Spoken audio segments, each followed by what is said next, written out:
SP news కి స్వాగతం. బులెటిన్ల ముందుగా హెడ్లైన్స్.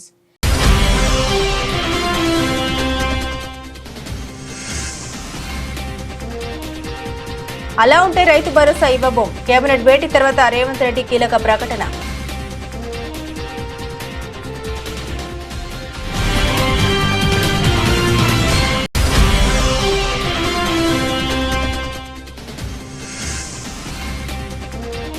ఇంద్రకీలాద్రిపై దుర్గమ్మను దర్శించుకున్న మంత్రి ఆనం రామనారాయణ రెడ్డి.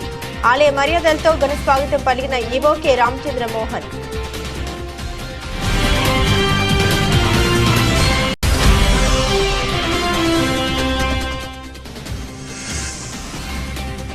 హుస్నాబాద్ లో పలు అభివృద్ధి పనులు. ఎల్లమ్మ చెరువు సుందరీకరణ పనులకు మంత్రి పొన్నం ప్రభాకర్ శంకుస్థాపన. ప్రజలకు ఎలా సేవ చేయాలో ఆలోచన చేస్తున్నామన్న మంత్రి.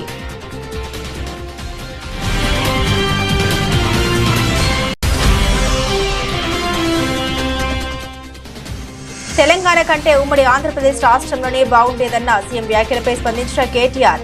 సీఎం స్థాయిలో ఉండి నికృష్టపు మాటలు మాట్లాడుతున్నారని ధ్వజమెత్తిన మాజీ మంత్రి.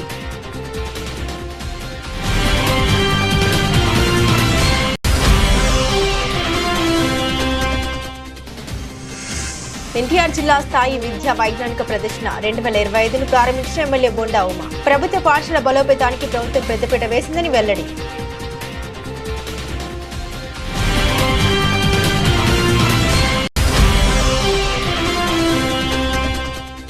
సిద్దిపేట జిల్లా కేంద్రంలోని రోడ్డు భద్రతా మాసోత్సవాలు. ఆర్టీసీ డ్రైవర్లకు సిబ్బందికి రోడ్డు భద్రతా నియమాలపై అవగాహన కల్పించిన Siddipet motor vehicle inspector Shankar Naik, RTC depot manager Sukhender Reddy.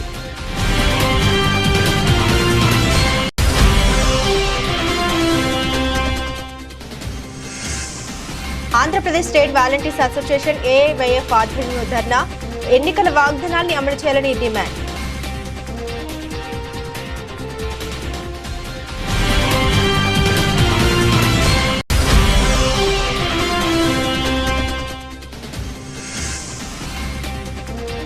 Ayyappa సొసైటీలో 5 అంతస్తుల భవనం కూల్చివేస్తున్న హైడ్రా.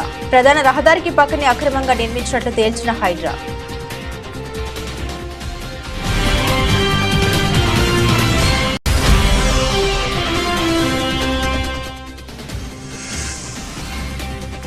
కిమ్స్ ఆసుపత్రికి రావద్దంటూ అల్లు అర్జున్ కు నోటీసులు అందజేసిన రామ్ గోపాల్ పేట పోలీసులు.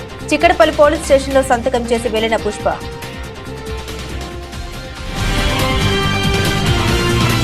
రాళ్లు, రప్పలు, గుట్టలు, రోడ్లు, పరిశ్రమలకు ఇచ్చిన భూములు, రియల్ ఎస్టేట్ వెంచర్లు కలిగిన భూములకు రైతు భరోసా ఇవ్వబోమని తెలంగాణ ముఖ్యమంత్రి రేవంత్ రెడ్డి స్పష్టం చేశారు.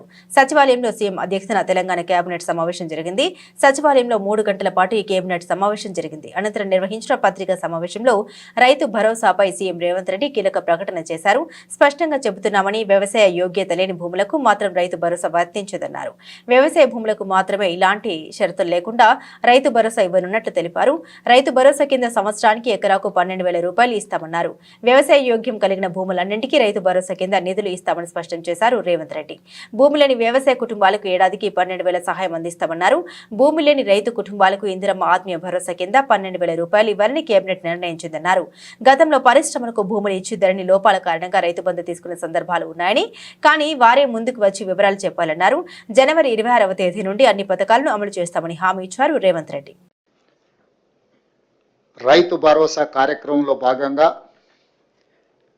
వ్యవసాయ యోగ్యమైన భూములన్నింటికి రైతు భరోసా పథకం కింద నిధులను ఇవ్వడం జరుగుతుంది.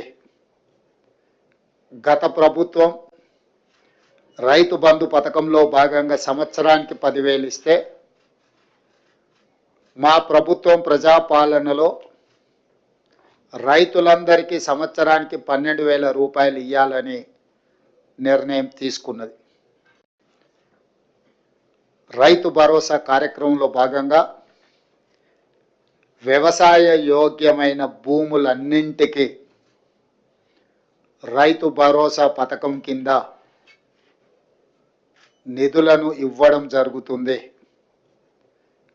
గత ప్రభుత్వం రైతు బంధు పథకంలో భాగంగా సంవత్సరానికి 10,000 ఇస్తే,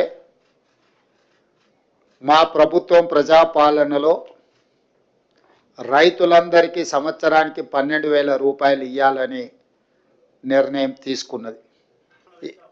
ఇప్పుడు వెసులుబాటును ఆర్థిక పరిస్థితులు మనకున్న వెసులుబాటును బట్టి 10,000 నుంచి 12,000 రూపాయలకు పెంచుకోవడం జరిగింది.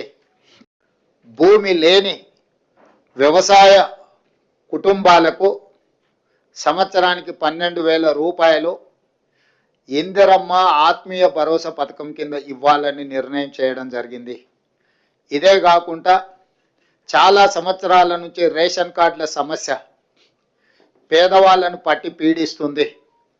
అందుకే రేషన్ కార్డు లేని అందరికీ నూతన రేషన్ కార్డులు ఇవ్వాలని కూడా ఈ మంత్రివర్గ సమావేశంలో నిర్ణయం తీసుకోవడం జరిగింది. కాబట్టి ఈ అన్ని పథకాలు జనవరి 26, 2025 నుండి ప్రారంభం కాబోతున్నాయి. కొత్త సంవత్సరంలో మొట్టమొదటిసారిగా దేవాదాయ శాఖ మంత్రి ఆనం రామనారాయణ రెడ్డి శ్రీ దుర్గా మల్లేశ్వర స్వామివార్ల దేవాలయాన్ని సందర్శించారు. దేవాలయ ఈవో కె రామచంద్ర మోహన్ ఆలయ మర్యాదలతో మంత్రికి ఘన స్వాగతం పలికారు. అనంతరం మంత్రి ఆనం రామనారాయణ రెడ్డి దుర్గమ్మను దర్శించుకుని ప్రత్యేక పూజలు నిర్వహించారు. తదనంతరం వేద పండితులు మంత్రికి వేద ఆశీర్వచనం చేయగా ఆలయ ఈవో అమ్మవారి శేషవస్త్రం ప్రసాదం చిత్రపటం అందించారు. ఈ సందర్భంగా మంత్రి ఆనం రామనారాయణ రెడ్డి మాట్లాడారు. రాష్ట్ర ప్రజలందరూ ఆనందం ఆరోగ్యంగా జీవించాలని దుర్గమ్మను కోరినట్టు తెలిపారు. రాష్ట్ర అభివృద్ధి కోసం దేవాలయాల ఆధునీకరణకు అభివృద్ధికి ప్రాధాన్యం ఇస్తామని తెలిపారు. అనంతరం ఆలయ అధికారులతో సమావేశమై ఆలయ అభివృద్ధిపై చర్చించి రోజువారీ జరిగే కార్యక్రమాలపై చర్చించారు. భక్తులకు మరింత సౌకర్యం అందించేందుకు అవసరమైన చర్యలు చేపట్టాలని సంబంధిత అధికారులను ఆదేశించారు. క్యూ లైన్లో ఉన్న భక్తులతో సెక్యూరిటీ సిబ్బంది మర్యాదపూర్వకంగా సమాధానమిస్తూ సజావుగా దర్శనం అయ్యేలా చర్యలు తీసుకోవాలని ఆదేశించారు. ఈ కార్యక్రమంలో మంత్రితో పాటుగా దుర్గగుడి డిప్యూటీ ఈవో ఎం రత్నరాజు, అధికారులు, స్థానాచార్యులు, వైదిక సిబ్బంది, ఆలయ సిబ్బంది పాల్గొన్నారు. సమర్థవంతంగా ప్రభుత్వాన్ని నడపడంలో కాంగ్రెస్ కు అనుభవం ఉందని, ప్రజలకు ఎలా సేవ చేయాలో ఆలోచన చేస్తున్నామని మంత్రి పొన్నం ప్రభాకర్ అన్నారు. సిద్దిపేట జిల్లా హుస్నాబాద్ లో పలు అభివృద్ధి పనులు, ఎల్లమ్మ చెరువు సుందరీకరణ పనులకు మంత్రి శంకుస్థాపన చేశారు. అంతకుముందు యాదవుల ర్యాలీలో పాల్గొని డోలు వాయించి అందరినీ ఉత్సాహపరిచారు. ఈ సందర్భంగా హుస్నాబాద్ లో పలు అభివృద్ధి పనులకు శంకుస్థాపనలు చేశారు. ఈ సందర్భంగా మంత్రి మాట్లాడుతూ రాష్ట్రంలో ఆర్థిక పరిస్థితి ఇబ్బందిగా ఉన్న రైతు భరోసా కింద గతంలో ఉన్న 10,000 రూపాయల నుండి 12,000 రూపాయలకు పెంచుతూ కేబినెట్ నిర్ణయం తీసుకుందన్నారు. హుస్నాబాద్ ప్రాంతానికి తలమానికమైనటువంటి ఎల్లమ్మ చెరువు అభివృద్ధికి సంబంధించి ఈరోజు మీ అందరి సమక్షంలో 18 కోట్ల రూపాయలు శాంక్షన్ అయి టెండర్ అయి రేపటి నుంచే పనులు ప్రారంభమయ్యే ఒక శంకుస్థాపన ఈరోజు మనం చేసుకున్నాం.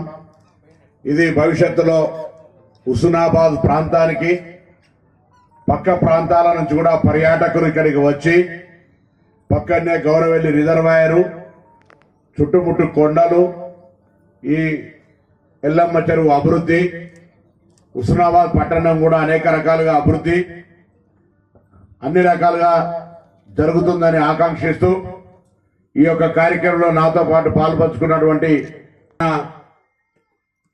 గతంలో ఉన్నటువంటి joint collector Garima Agarwal, local bodies వారు ఒక కన్సల్టెంట్స్ సంప్రదించి ఎల్లమ్మ చెరువును అభివృద్ధి చేయాలనగానే దానికి సంబంధించి ఒక ప్రతిపాదన తయారు చేయడం, మున్సిపల్ కార్పొరేషన్ అందరి ముందట దాన్ని కొంత చూపెట్టి ఈ విధంగా ఎల్లమ్మ చెరువును అభివృద్ధి చేయాలనుకుంటున్నాం అనేటువంటి మాట మీరు ఎన్నుకున్న పట్టణ ప్రజాప్రతినిధుల ముందు ప్రదర్శించి అందరి ఆమోదం తీసుకొని దానికి వెంటనే ప్రతిపాదనలు పంపిన తొందరలోనే ఇందుకు సంబంధించి 20 కోట్ల రూపాయల 18 కోట్ల రూపాయలు దీనికి అంబేద్కర్ గారి జంక్షన్, గాంధీ జంక్షన్, అదేవిధంగా అనబేరి ప్రభాకర్ రావు గారి జంక్షన్, అక్కడ ఇంకొకటి కొండా లక్ష్మణ్ బాపూజీ జంక్షన్ పేరు మీద 4 జంక్షన్లు 50 లక్షల రూపాయలతోటి అభివృద్ధి తీసుకున్నాం.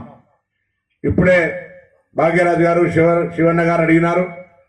ఇక్కడ ఉండబడేటువంటి ఈ జంక్షన్ కూడా డెవలప్మెంట్ చేయాలన్నారు. తప్పకుండా ఇంకో కొన్ని పట్టణంలో జంక్షన్లు గుర్తించండి.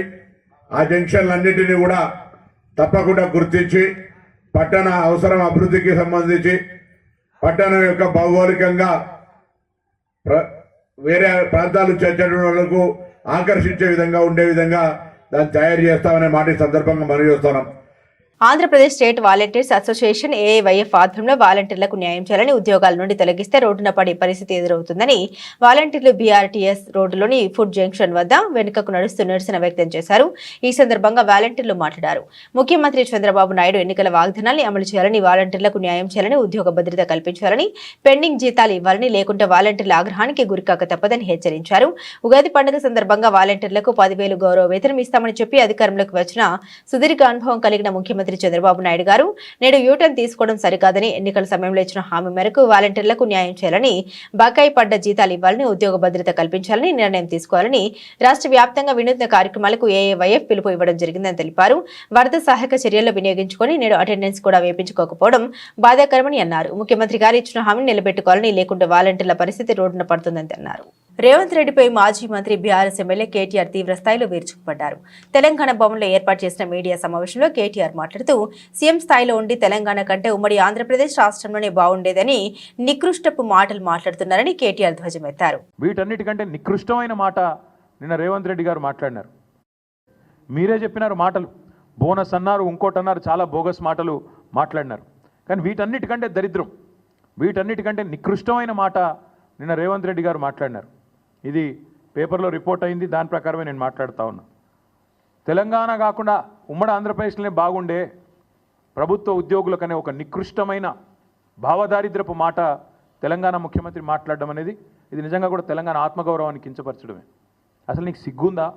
ఉద్యమంలో ఎన్నడూ రాలేదు కనీసం కలిసి, ఇవాళ సిగ్గు లేకుండా ఆ ముఖ్యమంత్రి పదవిలో కూర్చొని కూడా ఈ భావదారిద్రపు మాట మాట్లాడడానికి ఒక తెలంగాణ బిడ్డవు కదా, కనీసం రేషమని ఉండాలి కదా. ఎక్కడున్న తెలంగాణ ఎక్కడ పోయిందండి? 10 ఏళ్లలో భారతదేశానికే ఆదర్శంగా నిలబడ్డ తెలంగాణను పట్టుకొని ఉమ్మడి ఆంధ్రప్రదేశ్లోనే బాగుండే పరిస్థితులను మాట్లాడడానికి నీకు మనసెట్లు వచ్చింది? నీ రాష్ట్రాన్ని నువ్వే కించపరచడానికి నువ్వు ముఖ్యమంత్రి అనే ఇంగితం కూడా నీకు లేదా? ఆ మాత్రం సోయి కూడా లేదా అని బాధతో అడుగుతా ఉన్నా. ఒక ముఖ్యమంత్రి పదవిలో కూర్చున్నావు, అదృష్టవంతుడివి నువ్వు. ఎంత గొప్పగా మాట్లాడాలి నువ్వు నీ రాష్ట్రం గురించి, నీ ప్రభుత్వం గురించి కూడా గొప్పగా చెప్పుకోవద్దంటలేదు మేము. కానీ రాష్ట్రాన్ని చిన్నగా చేసి చూపెట్టడం అనే దౌర్భాగ్యం అనేది అయితే ఉందో నిజంగా కూడా బాధాకరం. ప్రవచనాలు చెబుతున్న హోంమంత్రి అనిత నిర్వాకం గురించి టీడీపీ గెజిట్ పేపర్ ఛానల్లో కనిపిస్తున్నాయని విశాఖపట్నం జిల్లా వైఎస్ఆర్సీపీ అధ్యక్షులు గుడివాడ అమర్నాథ్ అన్నారు. గత ప్రభుత్వ హయాంలో టీటీడీలో అన్ని సమస్యలు ఉన్నట్లు లేనిపోని ఆరోపణ చేశారని, కూటమి పాలనలో హోంమంత్రి పేషెంట్ నుండి దర్శనం టికెట్లు, లడ్డూలు, బ్లాక్లు అమ్ముకుంటున్నారని ఆరోపించారు. హిందూ సాంప్రదాయాల గురించి, సనాతన ధర్మం గురించి, తిరుపతి లడ్డుల గురించి మాట్లాడిన పెద్దలు ఇప్పుడు ఏమంటారని ప్రశ్నించారు. పేకాట క్లబ్లు నడుపుతూ ప్రజలు, వ్యాపారుల దగ్గర నుండి ఎమ్మెల్యేలు, మంత్రులు నెలవారీ వసూలు చేస్తున్నారని ఆరోపించారు. రాష్ట్రంలో ఎక్కడికి వెళ్ళినా సరే జగన్మోహన్ రెడ్డి గారిని ఏకవచనంతో మాట్లాడుతూ, వైఎస్ఆర్ కాంగ్రెస్ పార్టీ నాయకుల్ని నోటుకొచ్చినట్టు మాట్లాడుతూ ప్రవచనాలు చెప్తున్నటువంటి హోంమంత్రి గారి నిర్వాహకం గురించి, వారికి సంబంధించినటువంటి గెజిట్ పేపర్లో వచ్చినటువంటి ఆర్టికల్, వాళ్ళకి సంబంధించినటువంటి గెజిట్ ఛానల్ ఏబిఎన్లో కూడా పెద్ద ఎత్తున ఆర్టికల్స్ ఉదయం నుంచి చూపిస్తూ ఉన్నారు. మా హయాంలో టీటీడీ తిరుమల తిరుపతి దేవస్థానం ఏదో ఇబ్బంది పడినట్టు ఆ ప్రాంతం అంతా కూడా, తిరుమల అంతా కూడా లేనిపోయినటువంటి ఆరోపణలు చేసి వారు చేసేటువంటి నిర్వాహకం ఏంటంటే ఉన్నటువంటి రోజుకి ఎమ్మెల్యేలకి ఒక విఐపీ లెటరు, మంత్రులు అయితే 2 విఐపీ లెటర్స్, అంటే 12 మంది వరకు వారు సిఫార్సు చేయొచ్చు, 12 మందికి దర్శనం కల్పించేటువంటి దాన్ని అమ్ముకుంటున్నారట. హోంమంత్రి గారి పేషీ నుంచి ఆ పేషీలో ఉన్నటువంటి ఒక ప్రైవేట్ ఎంప్లాయ్ జిఏడిలో వారి పిఏగా ఎన్రోల్ అయ్యి చివరికి తిరుపతి లెటర్లు అమ్ముకునేటువంటి పరిస్థితిలో ఈ రాష్ట్ర హోంమంత్రి పేషీ ఉందనంటే ఏం మాట్లాడాలి దీని గురించి? అంటే వారికి హిందూ సాంప్రదాయాల గురించి మొన్నటి వరకు మాట్లాడినటువంటి పెద్దలు, మొన్న తిరుపతి లడ్డూ గురించి చేసినటువంటి ఆరోపణలు, సనాతన ధర్మం గురించి మాట్లాడినటువంటి పెద్దలు ఏం స్పందిస్తారు దీని మీద? ఇది ఒకటే కాదు, తిరుపతి లెటర్లు ఒకటే కాదు, వారి నియోజకవర్గంలో ఈ రకంగానే పేకాట క్లబ్లు నడుపుతూ ఉన్నారు. వారి నియోజకవర్గంలో ప్రజల దగ్గర నుంచి ట్యాక్సులు కలెక్ట్ చేస్తున్నారు. ట్యాక్సులు అంటే మన గవర్నమెంట్ ట్యాక్సులు కాదు, రోడ్డు భద్రతపై ప్రజలకు అవగాహన కల్పించేందుకు గాను ప్రతి సంవత్సరం జనవరి నెలలో రోడ్డు భద్రతా మాసోత్సవాలు నిర్వహిస్తూ ఉన్నామని Siddipet motor vehicle inspector Shankar Naik, RTC depot manager Sukhender Reddy అన్నారు. సిద్దిపేట జిల్లా కేంద్రంలోని ఆర్టీసీ బస్ డిపో ప్రాంగణంలో రోడ్డు భద్రతా మాసోత్సవాలు నిర్వహించారు. ఈ కార్యక్రమంలో Siddipet motor vehicle inspector Shankar Naik, depot manager Sukhender Reddy పాల్గొని ఆర్టీసీ డ్రైవర్లకు, సిబ్బందికి రోడ్డు భద్రతా నియమాలపై అవగాహన కల్పించారు. ఈ సందర్భంగా వారు మాట్లాడుతూ ఆర్టీసీపై ప్రజలకు ఎంతో నమ్మకం ఉందని, ప్రజల నమ్మకానికి తగ్గట్టుగా సిబ్బంది వాహనాలు నడపాలన్నారు. ప్రతి సంవత్సరం మనము జనవరి మంత్లో ఈ రోడ్డు భద్రతా ఉత్సవాలు జరుపుకుంటాం. అందులో భాగాన్ని ప్రతి సంవత్సరం ఈ సంవత్సరం కూడా జరుపుకుంటున్నాము. ఇది మాసోత్సవాలు, అంతమంది వారోత్సవాలు ఉండేవి, ఇప్పుడు మాసోత్సవాలు. ఈ మంత్ మొత్తం 31st వరకు ఏదో విధంగా ఏదో ప్రోగ్రామ్ చేస్తూ ఉండాలి, ప్రజలకి అవగాహన చేస్తూ ఉండాలి, అవేర్నెస్ తీసుకొచ్చి ఒక్కరు మన వల్ల ఈ ప్రోగ్రాం వల్ల ఒక్కరు బతికినా అది ఆ పుణ్యం మనకు ఉంటుంది. అందులో మీ ఆర్టీసీ అంటే ప్రజలకు ఎంతో గౌరవం. ఎందుకంటే ఆర్టీసీ బస్సు 0% యాక్సిడెంట్, 0. కానీ అట్లని మీరు చాలామంది ర్యాష్ డ్రైవ్, డిపో మేనేజర్ అన్నట్టుగా చాలామంది ర్యాష్ డ్రైవ్ చేస్తున్నారు, నా ముందే చూశారు. ఇప్పుడు మన సంస్థ ప్రభుత్వంలో భాగ్యస్వామి, నేను మన సంస్థకి కేసులు రాస్తే ఎలా ఉంటుంది? ఎన్నోసార్లు చెప్పాను, కొంతమంది డ్రైవర్లు ఆకు కూడా చెప్పాను నేను, బ్రదర్ మీరు సెల్ ఫోన్ డ్రైవింగ్ అంటే మన డిపో కాదు, నేషనల్ హైవే మీద వేరే డిపో వాళ్ళకి వాళ్ళు సెల్ ఫోన్ డ్రైవింగ్ చేసుకుంటూ నడిపారు చాలాసార్లు. నేను ఆపి వాళ్ళని నడపొద్దని చెప్పాను, ర్యాష్ డ్రైవింగ్ చేయొద్దని చెప్పాను. లక్కీగా మన సిద్దిపేట డ్రైవర్ దొరకలేదు నాకు, లేదా డిపో మేనేజర్ ఫోన్ వెళ్ళేది. సో మిత్రులారా, సోదరులారా, మీరు డెఫినెట్గా నా చెప్పేటన్నీ ఆల్మోస్ట్ మీ డిపో మేనేజర్ చెప్పారు. సెల్ ఫోన్ డ్రైవింగ్ చాలా చాలా ఘోరమైన పరిస్థితి. ఎందుకంటే మీరు ప్రతి నిమిషానికి ఒక పింగ్ అనగానే మీరు సెల్ ఫోన్ చూస్తుంటారు. దేశంలో పెరుగుతున్నటువంటి ఈ రోడ్డు ప్రమాదాలను దృష్టిలో ఉంచుకొని గవర్నమెంట్ ఆఫ్ ఇండియా అంటే భారత ప్రభుత్వం వారు ప్రతి సంవత్సరం జనవరి నెలలో ఈ రోడ్డు భద్రతా వారోత్సవాలు అనేది మొదట్లో కేవలం జనవరి 1 నుంచి 7 వరకు నిర్వహించే వాళ్ళము. దీనికి అనుగుణంగా ప్రమాదాలు కూడా పెరుగుతున్నాయి. అదేవిధంగా ప్రజల్లో కూడా ఇంకా విపరీతంగా ఇంకా సరైన అవగాహన రాలేదు ఈ రోడ్డు ప్రమాదాల పట్ల కానివ్వండి, ఈ వాళ్ళ యొక్క ట్రాఫిక్ నియమాల పట్ల కానివ్వండి రాలేదన్న ఉద్దేశంతో గత కొన్ని సంవత్సరాలుగా వారం రోజులు కాస్త 15 రోజులు, 10 రోజులు, ప్రస్తుతం ఒక నెల రోజులు ఈ కార్యక్రమాన్ని నిర్వహించాలని చెప్పేసి నిర్ణయించడం జరిగింది. దానిలో భాగంగానే మనం కూడా మన తెలంగాణ రాష్ట్ర ప్రభుత్వము గౌరవనీయులు మన రవాణా శాఖ మంత్రులు శ్రీ పొన్నం ప్రభాకర్ గారి ఆదేశాల మేరకు మన రాష్ట్ర రవాణా శాఖ మరియు తెలంగాణ రాష్ట్ర రోడ్డు రవాణా సంస్థ, అదేవిధంగా తెలంగాణ పోలీసు విభాగము, ఆరోగ్య విభాగము, ఎవరైతే దానికి సంబంధించిన డిపార్ట్మెంట్స్ అన్నీ ఉంటాయో వాళ్ళందరూ కూడా ఖచ్చితంగా ఈ నెల రోజులు ప్రోగ్రాం ఏర్పాటు చేయాలి. ప్రతిరోజు కార్యక్రమాన్ని తీసుకొని ప్రజల్లో ఈ ట్రాఫిక్ నియమాల పట్ల అవగాహన కల్పించాలి అనే ఉద్దేశించి ఈరోజు పొద్దున కూడా మినిస్టర్ గారు జూమ్ కాన్ఫరెన్స్ చెప్పడం జరిగింది. దానిలో భాగంగా మనకు సంస్థ ఏదైతే నిర్దేశించిందో రోజువారీ కార్యక్రమాల్లో భాగంగా అంటే ఒకరోజు ఈ డ్రైవర్లందరికీ కూడా ఈ విధంగా అవేర్నెస్ పెట్టడము, ఒకరోజు డ్రైవర్లందరికీ కూడా ఎవరైతే పీరియాడికల్ మెడికల్ ఎగ్జామినేషన్ డ్యూ ఉంటుందో వాళ్ళందరినీ ఆ రోజు కంప్లీట్ చేయడము, ఒకరోజు వాళ్ళందరికీ కౌన్సిలింగ్ ఇవ్వడము, ఒకరోజు మెయింటెనెన్స్ డే అని, ఒకరోజు సమాజ సేవ గుర్తింపుగా సమాజం కోసము బ్లడ్ డొనేషన్ క్యాంపెయిన్, ఇలా ఒక్కొక్క రోజు ఒకటి చేయాలని చెప్పేసి మనకు నిర్దేశించడం జరిగింది. కూటమి సర్కారు విద్యకు అధిక ప్రాధాన్యమిచ్చి ప్రభుత్వ పాఠశాల బలోపేతానికి పెద్దపీట వేసిందని ప్రభుత్వ విప్ ఎమ్మెల్యే బోండా ఉమా మహేశ్వరరావు పేర్కొన్నారు. అజిత్ సింగ్ నగర్లోని ఎంకే బేగ్ నగర పాలక ఉన్నత పాఠశాలలో శనివారం దక్షిణ భారత ఎన్టీఆర్ జిల్లా స్థాయి విద్యా వైజ్ఞానిక ప్రదర్శన 2025ను ఆయన ప్రారంభించారు. పలువురు శాస్త్రవేత్తల చిత్రపటాల వద్ద నివాళులర్పించారు. ఉమా మాట్లాడుతూ ఆధునిక సాంకేతిక సౌకర్యాలు కల్పించి విద్యా ప్రమాణాన్ని మెరుగుపరిచి ప్రైవేట్కు ధీటుగా తీర్చిదిద్దామని తెలిపారు. ఆధునిక సాంకేతిక సౌకర్యాలు, అనుభవజ్ఞాన ఉపాధ్యాయుల బోధనను వినియోగించుకుని ఉత్తమ ఫలితాలను సాధించాలని విద్యార్థులకు సూచించారు. నియోజకవర్గంలోని పాఠశాలలో ప్రయోగశాలలకు అవసరమైన పరికరాలు అందిస్తామని హామీనిచ్చారు. జిల్లా సైన్స్ అధికారి మైనం హుస్సేన్ మాట్లాడుతూ జిల్లాకు 2014 నుండి 2017 వరకు వరుసగా దక్షిణ భారత స్థాయిలో బుక్ ప్రైజ్ అవార్డు లభించాయని కొనియాడారు. ప్రస్తుత జిల్లా స్థాయి ప్రదర్శనలో ప్రతి విభాగం నుండి తొలి 2 స్థానాల్లో నిలిచిన ప్రాజెక్టులు రాష్ట్ర స్థాయికి ఎంపికవుతాయని వివరించారు. Southern states NTR district level science exhibition ఇక్కడ ఎంకేపీ స్కూల్లో జరగటం, దానికి ఎంఈఓలు, డిఈఓలు, అలాగే మన సైన్స్ ఎస్ఎన్ గారు, అధికారులు, ఇక్కడ టీచర్లు, పండగ వాతావరణంలో మన పిల్లలందరూ కూడా ఈ కార్యక్రమంలో పాల్గొనడం అభినందనీయం. గతంలో ఇలాంటి ప్రోగ్రామ్స్ ఎప్పుడు కూడా జరిగేవి కావు. ఇవాళ ఈ ప్రభుత్వం వచ్చినాక అన్ని రకాలుగా గవర్నమెంట్ స్కూల్స్కి ప్రాధాన్యత పెరిగింది.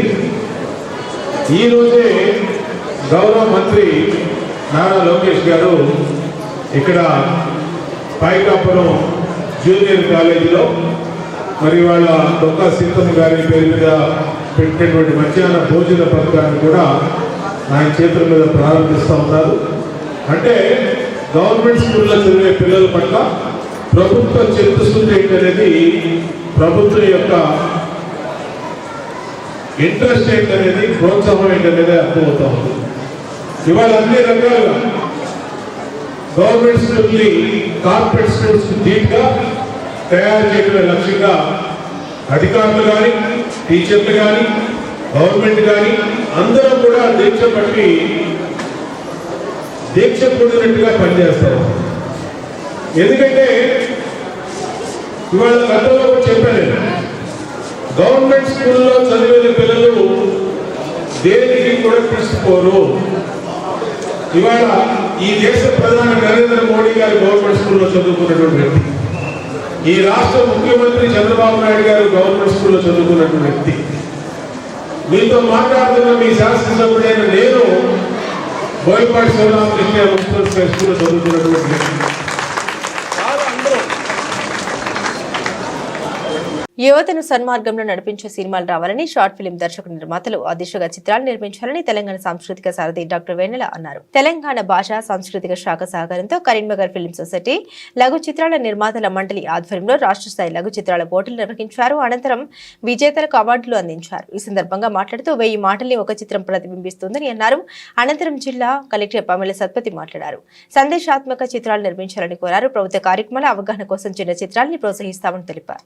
Regarding short films, first regarding Karimnagar, అంటే ఇది నాకు 2వ జిల్లా ఒక కలెక్టర్గా బాధ్యత నిర్వహిస్తూ యాదాద్రి జిల్లా చేసేటప్పుడు ఇలాంటి సొసైటీ ఉంటుంది, ఇలాంటి ఒక సివిల్ సొసైటీ అంటే ఒక కల్చర్ మీద, ఆర్ట్స్ మీద అంత ఇష్టపడిన వాళ్ళు, ఇంత పెద్ద ప్రెషర్ గ్రూప్ మనకి ఉంటుంది అనేది నేను ఎప్పుడు చూడలేదు. కరీంనగర్ వాస్తవం అంటే చాలా యూనిక్ ప్లేస్. వీఆర్ గ్రేట్ఫుల్ ఇలాంటి జిల్లాలో మనకి పని చేసే అవకాశం దొరికినందుకు వీఆర్ వెరీ వెరీ గ్రేట్ఫుల్. ఇక్కడ ఈ సందర్భంలో మనం ఎప్పుడు ఎలక్షన్ గురించి యాక్టివిటీస్ అయినా, లేకపోతే ఏదైనా అవగాహన కార్యక్రమం కోసమైనా, హెల్త్ రిగార్డింగ్ కానీ, న్యూట్రిషన్ రిగార్డింగ్ కానీ, ఎప్పటికీ మనము ఒక షార్ట్ ఫిల్మ్ కావాలి, టూరిజం రిలేటెడ్ అయినా అని చూస్తూ ఉంటున్నాము. ఈ మధ్యలో ఇలాంటి రిక్వైర్మెంట్ ఉంది, ఏ డిపార్ట్మెంట్కి అయినా, ఏ జిల్లాకి అయినా దృష్టిలో పెట్టు పిల్లలతో ఇలాంటి వీడియోస్ చేస్తే ఎంత బాగుంటుందనే ఉద్దేశంతో మన కరీంనగర్ ప్రభుత్వ పాఠశాలలు చదివిన పిల్లలకి ఒక గత నెల నుంచి మనం ట్రైనింగ్ ఇవ్వడం జరుగుతుంది. ఈరోజు చూస్తే ఎంత చక్కగా short videos 1 minute, 1.5 minute videos పిల్లలు తీసుకొని వస్తున్నారు. మీరు ఎప్పుడైనా చూసి వాళ్ళని మెంటర్ చేయాలనేది నేను రవిచంద్ర గారిని కోరుకుంటున్నా. తల్లిదండ్రులు తీసుకొని పోయేవారు, ఆ టైం ఉండేది దూరదర్శన్లో. కానీ ఇప్పుడు 2 ఏళ్ల పిల్లోడు, 1 సంవత్సరం పిల్లోడు ఫోన్స్ పట్టుకొని షార్ట్స్ చూస్తున్నాడు, మూవీస్ చూస్తున్నాడు.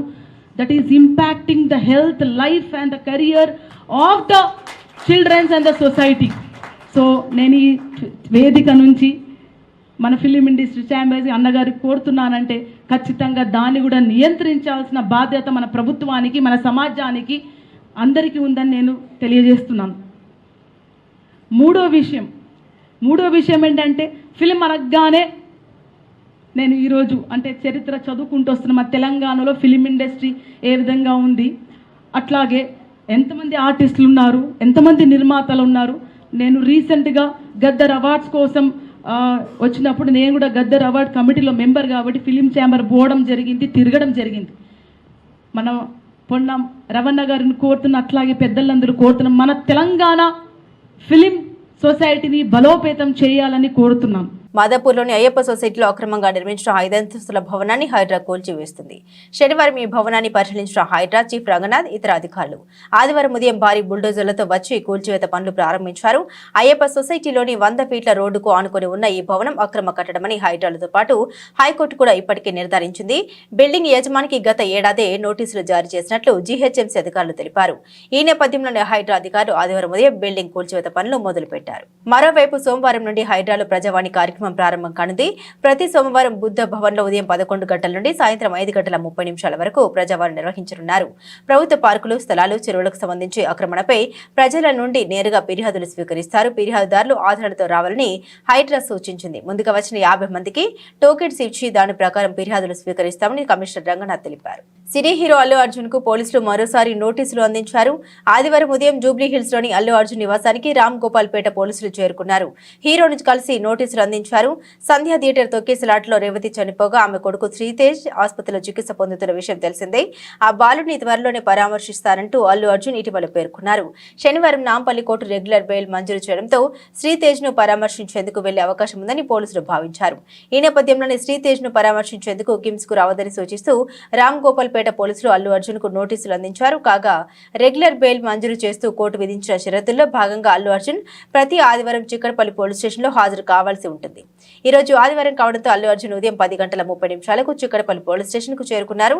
స్టేషన్ లో హాజరు వేయించుకుని రిజిస్టర్ లో సంతకం చేసి వెనుదిరిగారు. పుష్ప రాక నేపథ్యంలో చిక్కడపల్లి పోలీస్ స్టేషన్ లో పరిసరాల్లో పోలీసులు భారీ భద్రత ఏర్పాటు చేశారు.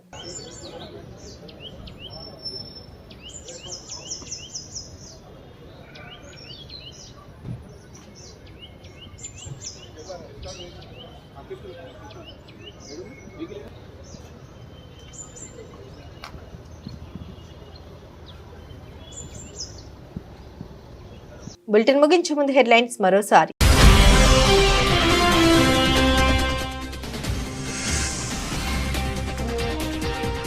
అలా ఉంటే రైతు భరోసా ఇవ్వబోం. కేబినెట్ భేటీ తర్వాత రేవంత్ రెడ్డి కీలక ప్రకటన.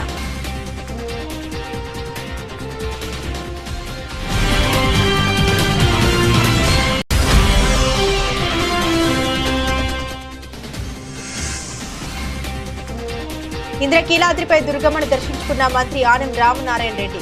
ఆలయ మర్యాదలతో ఘన స్వాగతం పలికిన ఈవో కె రామచంద్ర మోహన్.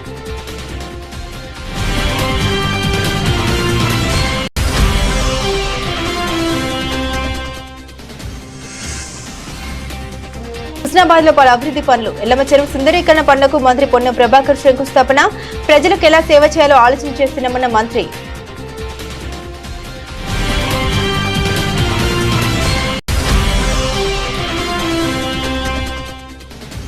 తెలంగాణ కంటే ఉమ్మడి ఆంధ్రప్రదేశ్ రాష్ట్రంలోనే బాగుండేదన్న సీఎం వ్యాఖ్యలపై స్పందించిన కేటీఆర్. సీఎం స్థాయిలో ఉండి నికృష్టపు మాటలు మాట్లాడుతున్నారని ధ్వజమెత్తిన మాజీ మంత్రి.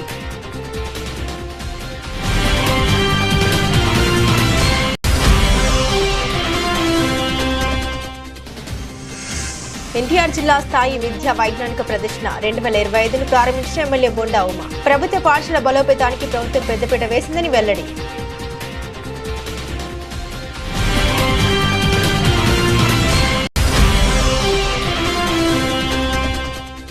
సిద్దిపేట జిల్లా కేంద్రంలోని రోడ్డు భద్రతా మాసోత్సవాలు. ఆర్టీసీ డ్రైవర్లకు, సిబ్బందికి రోడ్డు భద్రతా నియమాలపై అవగాహన కల్పించిన Siddipet motor vehicle inspector Shankar Naik, RTC depot manager Sukhender Reddy.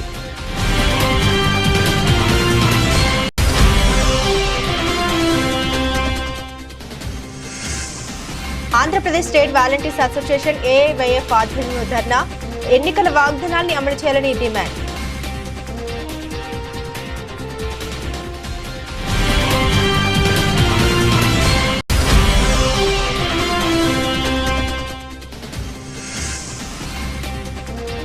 Ayyappa సొసైటీలో 5 అంతస్తుల భవనం కూల్చివేస్తున్న హైడ్రా. ప్రధాన రహదారికి పక్కనే అక్రమంగా నిర్మించినట్లు తేల్చిన హైడ్రా.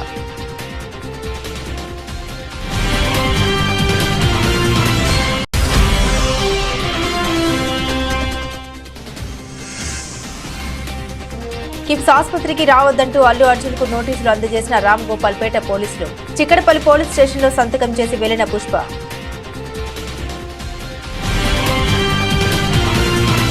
ఇవి బులెటిన్లోని విశేషాలు. తిరిగి మరో బులెటిన్తో మళ్ళీ కలుసుకుందాం. అంతవరకు సెలవు. నమస్కారం.